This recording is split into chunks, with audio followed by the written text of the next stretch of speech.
নারায়ণগঞ্জের ২৫০০ উপজেলার বিশনন্দী ফেরিঘাট হইতে চাঁদপুর মোহনা বিলাসবহুল জাহাজে নৌ আনন্দ ভ্রমণ অনুষ্ঠান অনুষ্ঠিত হয়েছে।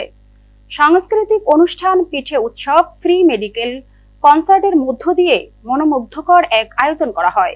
সিনিয়র স্টাফ রিপোর্টার লিটন বিশ্বাস জানান, এ সময় জেলা বিএনপির সাবেক অর্থ বিষয়ক সম্পাদক মোহাম্মদ আনোয়ার হোসেন অনুর পৃষ্ঠপোষকতায় জেলা জাসাসের সাধারণ সম্পাদক মাহবুবুর মোল্লার সভাপতিত্বে প্রধান অতিথি ছিলেন নারায়ণগঞ্জ ২ আসনের বিএনপির মনোনয়ন প্রত্যাশী কেন্দ্রীয় মহিলা দলের সাংগঠনিক সম্পাদক পারভিন আক্তার।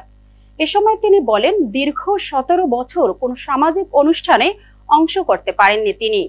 তাই নেতাকর্মীদের মনকে চাঙ্গা করতে এবং দলকে ঐক্যবদ্ধ করতে বিলাসবহুল জাহাজের মাধ্যমে চাঁদপুরের উদ্দেশ্যে রওনা হলাম এবং শান্তির বার্তাটা প্রতিটি ঘরে ঘরে পৌঁছে দেওয়ার জন্য সবাইকে আহ্বান জানান।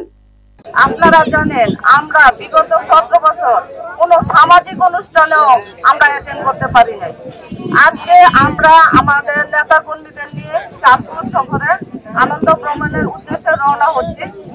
আপনারা জানেন আমরা কিভাবে আজকে এইভাবে আসতে পেরেছি, কারণ স্বৈরাচারী শেখ হাসিনাকে ৫ই আগস্ট ক্ষমতা থেকে যুক্ত করার পর থেকে আমরা আগেও মাঠে ছিলাম, এখনো মাঠে আছি এবং আমরা এই আনন্দ ভ্রমণ যেন সঠিকভাবে করতে পারি এবং এই আনন্দ বার্তাটা প্রত্যেকের ঘরে ঘরে পৌঁছে দিবেন এবং আমাদের এই সফর যেন সফল ও সার্থক হয়। সবার কাছে দোয়া চাই। আসসালামু আলাইকুম।